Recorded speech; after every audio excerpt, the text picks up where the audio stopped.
You'd mentioned, at some point you kind of bought into the overall ideology about saving the planet, saving the animals. How did you deal with that? I mean, was there like some level of trepidation or concern or guilt about putting fish back in your diet, and then God forbid going full carnivore? How did you sort of mentally rationalize, or what made you say this is okay? Yeah, great question. Basically, it came down to a choice for me. And that choice is one I don't wish upon anyone. It was either keep living or not be around. And I had to rationalize, and through listening to podcasts with yourself and folks like Dr. Bill Schindler, who talks about how we evolved as humans and ate and grew our brains through the practice of eating animals, that I started to realize that, we as humans evolved eating meat, and I've got to put this behind me and realize that I had been duped, and listen to everything I could and learn everything I could about how our species evolved to where we are today, and how our digestive tracts have been made smaller because we are meant to eat the meat and digest the meat. And as I say, the tough decision was, I was like, I've got to do this because I want to live. I want to be around for my family and everyone else. And through those two things really helped me. Yeah, I guess, it's kind of funny when you're literally your life is on the line. It's interesting what you're willing to do, and because, you hear some people that will say they're vegan till the day they die, until they get really sick, and then they change their mind, and then they have this big mea culpa that, oh, I'm sorry about this stuff. How enmeshed in this vegan community did you know a lot of people, and did you find some that you felt were doing really well and thriving? I mean, there's some percentage of people that perhaps can thrive on that. Yeah, it was really interesting. And I still see folks to this day, albeit now that what I know went vegan when I did, and they're now much further along their progression. And I don't have the heart to tell them that they look worse, but they say they feel good. Whether or not they're sort of telling me a tale or not, I don't know. But, I followed a bunch of folks since then, and you can see how the malnutrition after a certain number of years sneaks up on you and then really takes a hold. I want to today, Dr. Baker, given this fantastic opportunity to talk to you and whoever's listening to this podcast, I encourage you, like I said, to please experiment with yourself. But if there's one thing I could share, is that if you're vegan, please realize that it will catch up with you. And for God's sakes, please don't do that to your children. Don't do that to your kids. It's not fair on them, and your animals. I unfortunately lost both of my beautiful golden retrievers during the pandemic as well. And, being the fool I was, had fed them a lot of plant-based stuff, not meat, like I see you feeding your dogs.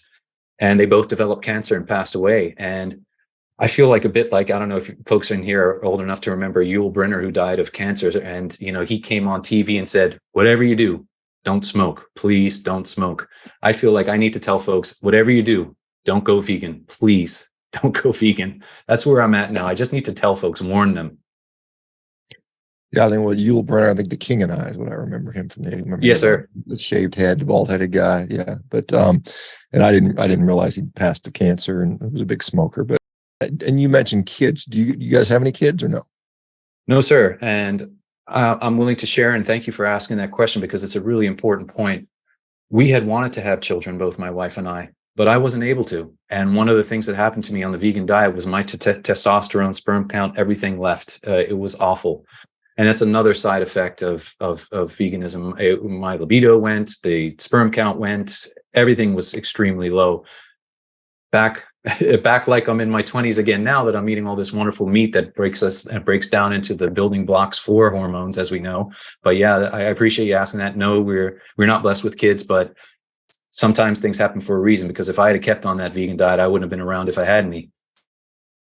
Yeah, it's because you mentioned the declining sperm counts and things like that, and we've seen there's actually a study out of Loma Linda University, which is kind of vegan, sort of vegan central as far as the universities are concerned, and they actually showed vegan diet was associated with decreased either sperm motility or sperm counts in actually vegan males, and so that does seem to happen. And as a general population trend, we see fertility rates declining around the world. I think I just saw something on China is going to lose almost by the end of the century, half their population is what's projected if their fertility rates, continue as they are. And so it's a real problem for sure. Have you tried any back to any rowing? Any interested in jumping on the concept too, or anything like that? Did you get that beaten out of you during your crew days? Dr. Baker, I'm glad you brought that up, because once again, sir, you've inspired me. I've watched you break some records on the Concept 2, and I've committed, I think this year, if I can, I'm going to go back on the rowing machines and jump on there and see if I can't catch you up to that your record. I know I won't be able to. You're going to have to put on some more body weight to hit those. As there's a huge difference between heavyweight and lightweight. But absolutely. It's because for people that don't know, rowing is a brutally just awful sport. It's just all pain all the time, and it's just it's challenging for sure. As far as your wife's cooking now, obviously in the house, probably just all kinds of cooking tools and gadgets for making plant-based stuff. Is that stuff kind of like mothballed now, or what's going on with that stuff? Great question. I get this one a lot too. What's happened now with her? She, Dr. Baker, as the wonderful young lady that she is, pivoted her business because she did not feel right continuing to offer plant-based foods, knowing what we know now. So she does still bake, but she includes animal products like milk and eggs in her products that she makes. So yeah, she pivoted away from that this year, and that stuff's mothballed or sold. Correct. which is a great question. I've had that a lot. How much, when you were first vegan and you lost weight, have you always been somebody who exercised? As I mentioned early in our chat, I found exercise and fitness in late high school with crew and basketball. How I scuppered both those careers was I ended up separating my left shoulder twice when I was playing basketball. So it rotated all the way around and snapped all out. So I damaged my socket. So crew became challenging, and playing basketball became challenging because they said if I did it one more time, the surgery would be necessary. That's when sort of exercise fell off for me as I came back, as I mentioned to you, in university. The later years and the early working years for me is when I started to put on all the weight. But now exercise is back in my routine because my energy was back. I feel great. I'm walking. I'm out here, doing the things that I need to do. Yeah. You mentioned you're going to jump on a rowing machine. You're trying to put on muscle. You're trying to get up to 180. How many 2.5 meals a day? How much would you estimate you're eating pounds of meat, or what? And what else is in the diet? Is it just pure meat, or are there eggs in there? Are there dairy, or what's in the diet these days? I kind of am rotating things in and out at the minute. I was eating a ton of eggs, and then I sort of by default, as I tend to experiment, as I told the listeners earlier, by default, I kind of figured out that I had a little bit of an aversion to the egg whites. So I only eat the yolks these days. And when I do, I put them in a little chaffle, just the yolks, and put some burger between them. I definitely have some dairy. Dairy's been instrumental in my journey because it's just been really, especially fermented dairy, has been healing for my gut. I have kefir and some raw cheese.